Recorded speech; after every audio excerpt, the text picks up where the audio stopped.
देखिए, अभी विधानसभा के जस्ट मैं बगल में खड़ा हूँ। रात के 9 बजने को है। हमारे साथ कुछ STET कैंडिडेट हैं जो कि हाई कोर्ट से केस कर अभी तुरंत आए हैं। रिक्वेस्ट था कि सर थोड़ा न्यूज़ में दिखलाने का प्रयास कीजिए।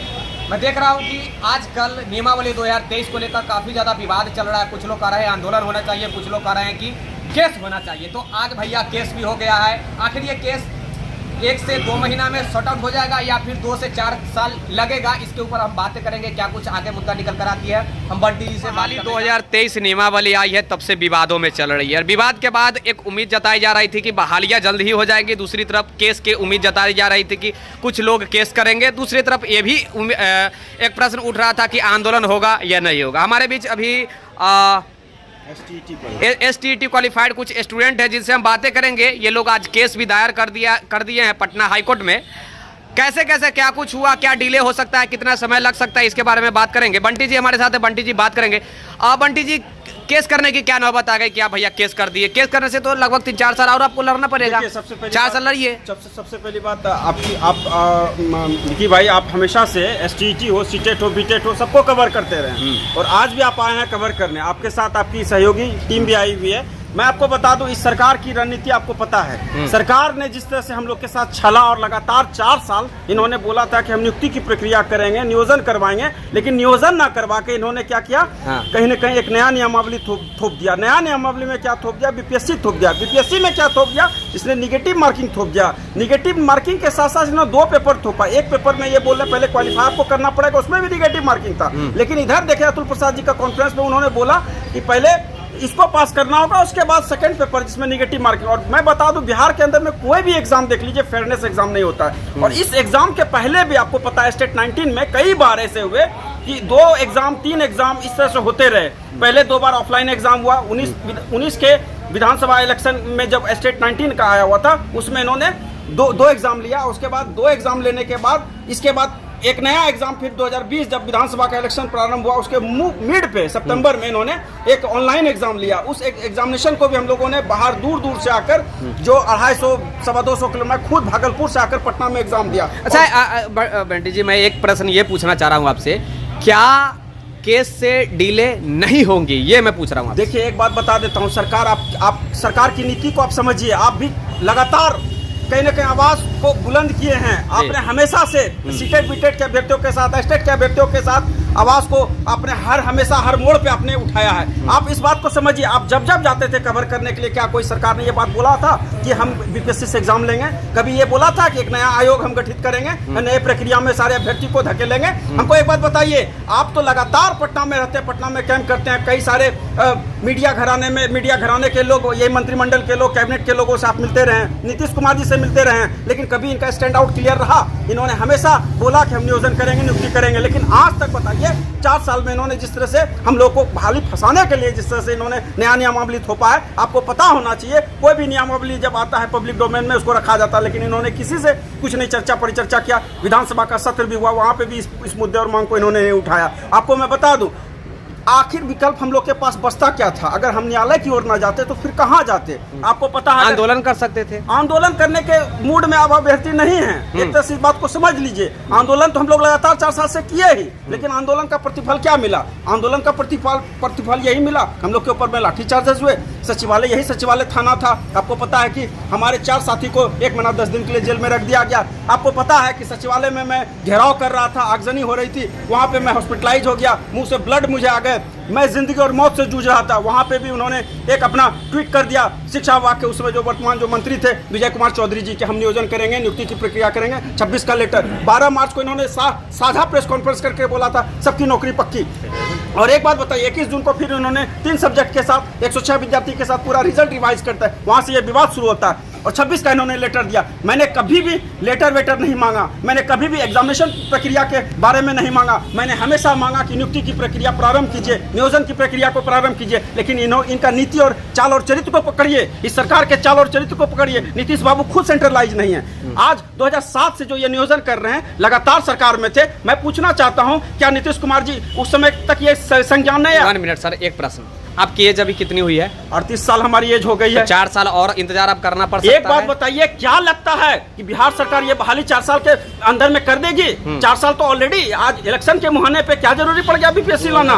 आज बीपीएससी अगर यही लाना था तो ये 4 साल पहले तो कर सकते थे। सरकार तो कर रही है कि हम 90 दिन में बहाली करने जा रहे हैं। 90 दिन में इसकी योजना को समझिए। यही मोदी जी थे, इन्होंने भी बोला था सरकार जब नहीं बनी थी कि हम प्रत्येक साल 2 करोड़ युवाओं को नौकरी देंगे। और आपको पता है कि नौकरी के नाम पे इन्होंने प्राइवेटाइजेशन का पूरा धंधा खोल रखा। ये नीतीश बाबू हैं, उन्हीं के चेले हैं और उन्हीं से प्रायोजित होकर आए हैं। और मैं बता दूं, ये जदयू के पार्टी के जितने भी लोग हैं सब कहीं न कहीं पलटी मार राजनीति के हिस्सेदार हैं। और मैं बता देता हूँ, तेजस्वी यादव जी से जब मिला था, हम लोग मिले हुए थे, उसमें जब 8 अगस्त में इनकी सरकार जब बनी थी, इनका मैंडेट भी साबित नहीं हुआ था। उन्होंने बोला था कि मैं शिक्षा मंत्री से मिलूंगा, मैं से मिलकर बात करूंगा। और आप तो साक्षात मौजूद थे, शिक्षा मंत्री जी से मिले थे। उन्होंने बोला बहुत सारी सीटें आ रही, हम जब बहुत जल्द इस प्रक्रिया को करेंगे। लेकिन हुआ क्या? ढाक के 3 पात। आज कहीं ना कहीं बहाली को फंसा दिया बीपीएससी के माध्यम से। और अतुल प्रसाद जी का जिस तरह से साझा प्रेस कॉन्फ्रेंस हो रहा है, उससे तो साफ पता चल रहा है कि वो नियुक्ति की प्रक्रिया नहीं कर रहे हैं, सिर्फ बहाली को अटकाने की एक साजिश है। और मैं पूछना चाहता हूँ रंजीत कुमार जी से, रंजीत कुमार जी का जो IAS कैडर था, या जब यहाँ बिहार में आया हुआ था,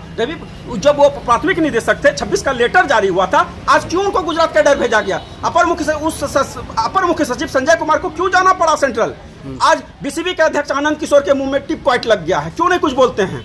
आज मैं पूछना चाहता हूं, 12 मार्च का पीडीएफ, 21 जून का पीडीएफ, 26 का लेटर या 29 का जो टोटल डॉक्यूमेंट का डाटा है, वो डाटा कहां चला गया? इस बात को समझिए, ये सिर्फ एक नेक्सस है, बहाली को फंसाने की एक साजिश है। और अभ्यर्थियों को कहीं ना कहीं एक एग्जामिनेशन प्रक्रिया में ढकेलने की साजिश। इनको पता है कि हम बहाली करेंगे नहीं, इस तरह से हमारा इलेक्शन भी हो जाएगा, 24 में हम वाहवाही के जीत भी जाएंगे। ये जाते हैं, सुनिए, ये जाते हैं कहाँ? ये जाते हैं उड़ीसा, किससे मिलते हैं? नवीन पटनायक से। ये जाते हैं कहाँ? पश्चिम बंगाल, ममता बनर्जी से। ये जाते कहाँ हैं? यूपी। ये जाते कहाँ हैं? दिल्ली, राहुल गांधी से। अरे कभी बिहार के भी क्षेत्रों को भी घूमिए, बिहार के अभ्यर्थियों के दुख और दर्द को समझिए। लेकिन इनको तो दिखाई नहीं पड़ता, इनको तो राजनीति रोटी सेकना है ना, इनको तो पलटी मार राजनीति करना। राजनीति के तो सबसे बड़े कहीं ना कहीं एक तरह से के लिए इंजीनियर है। इस बात को समझिए अतुल, ये विकी भाई। और मैं आपको बता देता हूँ, हम लोग एक बात बताइएगा सर, जो अभी आपने केस किया उसमें खर्च काफी अच्छी आएगी, वकील कौन सा रखे, पहले ये बताइए, खर्च कितना लगभग आ रहा है? वकील हमने जो भी रखा है बहुत जेन्युइन वकील रखा है। अभी जो ये जातीय जनगणना करवा रहे थे, सबको पता था कि जातीय जनगणना का पूरा प्रक्रिया हो गया, लास्ट स्टेज में था। लेकिन जातीय जनगणना का क्या मिला रिजल्टेंट? तो समझ सकते हैं कि किनको हमने हायर किया है। और उस लेवल का हम हायर किए हैं। पूरा बजट का जो फंडिंग है वो अकेले मैं अपने दम पे उठाया हूँ। कुछ साथियों ने जरूर हल्का फल्का जो सहयोग किया है, जो उसमें कंडीशनर है। लेकिन इस बात को समझिए, इस लड़ाई को विकी भाई मैं छोड़ने वाला नहीं हूँ। इस लड़ाई को मैं आगे तक लेके जाऊंगा, क्योंकि इस सरकार की रणनीति और इस सरकार के कुठाराघात से हम सारे अभ्यर्थियों को, खास करके हम जैसे अभ्यर्थियों को बहुत ज्यादा धक्का लगा है। और मैं ये जो आपने केस किया है, इसमें आपका मेन टॉपिक क्या क्या मुद्दा है? देखिए, मैं आपको बता दूं, इस केस में जो अब तक इन्होंने जो किया, नियमावली जो लाया है, जो नियोजित शिक्षक 2006 से इन्होंने 2006 का नियमावली, 8 का नियमावली, 12 का नियमावली, 12 का बिहार गजट, 19 का नोटिफिकेशन, 20 का जो नियमावली है सेंट्रल गवर्नमेंट का स्टेट गवर्नमेंट के साथ, 23 का जो अभी करंट नियमावली है, जो सीट वर्णित है, टोटल का मैंने डोजियर लगाया है। मैं आपको बता दूं, 26 का लेटर, 12 मार्च का रिजल्ट का लेटर, 21 जून का रिजल्ट का लेटर, मैंने सारा डॉक्यूमेंट एक क्या उम्मीद है कि नियमावली रद्द कर पाएंगे आप? 100% रद्द की जहां तक बात है, इनको पहले तो ये हर चीज का जवाब दे। और आज कहीं ना कहीं डॉक्यूमेंटेशन चला गया, बिहार बीपीएससी को चला गया, सचिवालय विभाग को चला गया, बिहार सरकार को चला गया। इनको जवाब देना होगा। आज मैंने ई फाइलिंग कर दिया है, टोकन नंबर भी आ जाएगा और कल हो सकता है कि इसका केस का मेंशनिंग चढ़ जाएगा। मैं आपको बता रहा हूं, मैं आज 6 दिन से लगातार पटना के अंदर में कैंप किया हुआ था। इसलिए कैंप किया हुआ था, इस सरकार की जो कहीं ना कहीं कह ली कि दोहरी नहीं तहरी नीति थी, इसी नीति के खिलाफ में हमको आवाज उठाना पड़ा विकी भाई। और मैं आपको बता दूं, आप तो लगातार कवर किए, जो प्राथमिक के बाद उच्च प्राथमिक का सीट था, वो सीट कहां चला गया? उससे मैं, आपने कभी पूछा उनसे? ये कहते हैं मैं प्रोन्नति से भरूंगा। भाई साहब एक बात बताइए, आज जो आप 4 साल से जब 4 साल से जो आप ये आश्वासन में रखे हुए थे सारे अभ्यर्थियों को, वो क्या था? वो दिखावा था, वो राजनीतिक का कहीं ना कहीं छुरा मारने वाला काम था, पीठ में खंजर मारने वाला था। और लगातार हम लोग के साथ विश्वासघात हुआ, लगातार हम लोग के साथ कहीं ना कहीं धोखाधड़ी किया। तो इस सरकार की रणनीति को समझिए। और मैं बिहार के 29 जिला के अभ्यर्थियों को मैं कहना चाहता हूं, आपकी हक और अधिकार की लड़ाई के लिए मैंने आवाज बुलंद कर दिया, पटना हाईकोर्ट में अपना मामला दर्ज करवा दिया है। आप लोग अपनी मजबूती से और मजबूती ताकत से हमारे साथ और हमारे इस हौसले और इस आवाज़ को आप लोग हमको कहीं ना कहीं मजबूती से साथ देने का काम करेंगे, क्योंकि ये हक और अधिकार की लड़ाई है। और जब जब हमारा हक अधिकार पटना की धरती पे चला गया, बिहार की धरती पे चला गया, हम जैसे अभ्यर्थी लगातार अपनी आवाज़ को हम बुलंद किए हैं। और एक बात मैं बिहार सरकार को, खास करके नीतीश कुमार को आपके चैनल के माध्यम से ये कह देना चाहता हूं, अगर आप में दम है तो आप अविलंब इस नोटिफिकेशन पे संज्ञान लीजिए, स्टेट 23 नियमावली पे संशोधन कीजिए और नियुक्ति की प्रक्रिया को प्रारंभ कीजिए, नहीं तो आपके पार्टी का समूल नाश हो जाएगा। और खास करके महागठबंधन में मैं आरजेडी को भी एक चेतावनी आपके चैनल के माध्यम से देना चाहूंगा, जिस तरह से चिराग पासवान का हश्र हुआ वही हश्र आपके भी पार्टी का होगा। कोई भी अभ्यर्थी कोई भी अभ्यर्थी का परिवार इस बात को स्वीकार नहीं करेगा, इस बात को समझ लीजिए, क्योंकि आप दोनों ने, चाचा भतीजा ने पूरे बिहार के अभ्यर्थियों को बर्बाद करने का ठेका ले रखा है। और इसी का परिणाम है कि हम माननीय उच्च न्यायालय में सीटेट वाले अभ्यर्थी आपके साथ हैं खड़ा?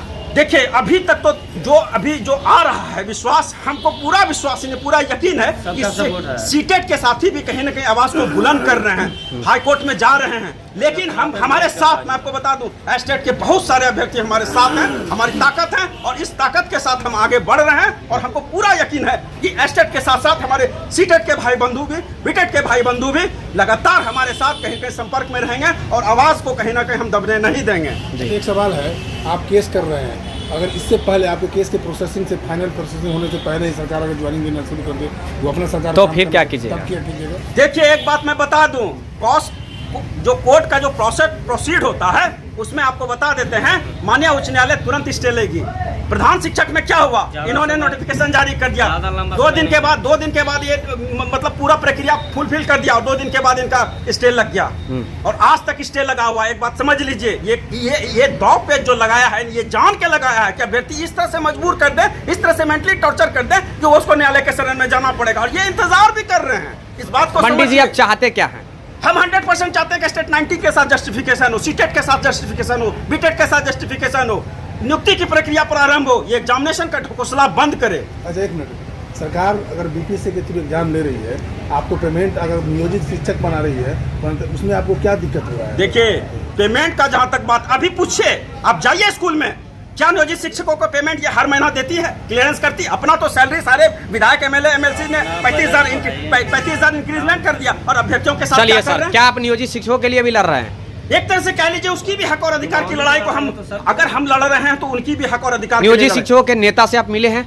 अभी तक तो समर्थन के लिए अभी तक तो नहीं मिले हैं, लेकिन इतना जरूर है, आपसे ज्यादा उनको एक्सपीरियंस होगा तो आपको मिलना चाहिए। एक बात आपको बता देते हैं विकी भाई, हम इस लड़ाई का आज पटना से मतलब बिगुल हमने फूंक दिया है। हाँ। जब कोर्ट केस में ये चला गया है मामला, इस नियमावली को कोई चैलेंज करने वाला अगर कोई है तो मिस्टर बंटी कुमार पहले अग्रिम पंक्ति में पहला नंबर पे है। हाँ। और इस नियमावली के ही बल पे इस सरकार, बिहार सरकार को कहीं ना कहीं पूरा चुनौती देने का हम काम करेंगे। 24 के इलेक्शन में इसकी सत्ता को खास करके आपके चैनल के माध्यम से बोल देना चाहता हूँ, महागठबंधन की सरकार को उखाड़ फेंकने का काम करेंगे। देखिए सर, शिक्षा विभाग के भी कुछ लोग देखते हैं हमारे चैनल से, आप वो लोग जुड़े हुए हैं, आप जानते हैं, उनका साफ साफ कहना है कि शिक्षकों की बहाली में जो कोई भी अड़चन डालेगा उसको पे कानूनी कार्रवाई किया जाएगा। कहीं आप पे कानूनी कार्रवाई कर दिया गया तो आगे चल के शिक्षा विभाग द्वारा इंटेलिजेंस कानूनी कार्रवाई किस पे होता है? जो कोई फैमिली जिसका कोई वैसा बैकग्राउंड रहा है, मेरा फैमिली एजुकेटेड फैमिली है, मेरे फैमिली में सारे लोग हाईली एजुकेटेड हैं, कोई साइंटिस्ट है तो कोई अच्छे पोस्ट पे है,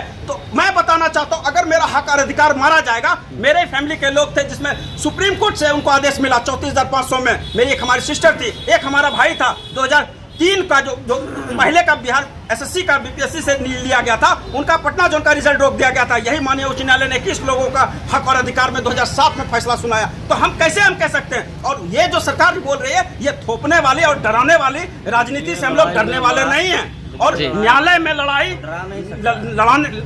में लड़ाई ये बात करने से और थेथरही करने से नहीं होता है, वहाँ डॉक्यूमेंट चलता है। जी चलिए, देखिए ये एसटीईटी स्टूडेंट सीटेट स्टूडेंट है, बंटी जी थे और इनके साथ जो भी टीम है ये देख सकते हैं। आज इनका प्रथम बार केस हाई कोर्ट में किया गया नियमावली 2023 को लेकर। आगे क्या कुछ निकल कर आता है, आप लोग अवश्य जुड़े हुए रहिएगा अपने चैनल के साथ। तब तक के लिए Jai Hind, Jai Bharat, have a nice day, take care, bye bye, धन्यवाद।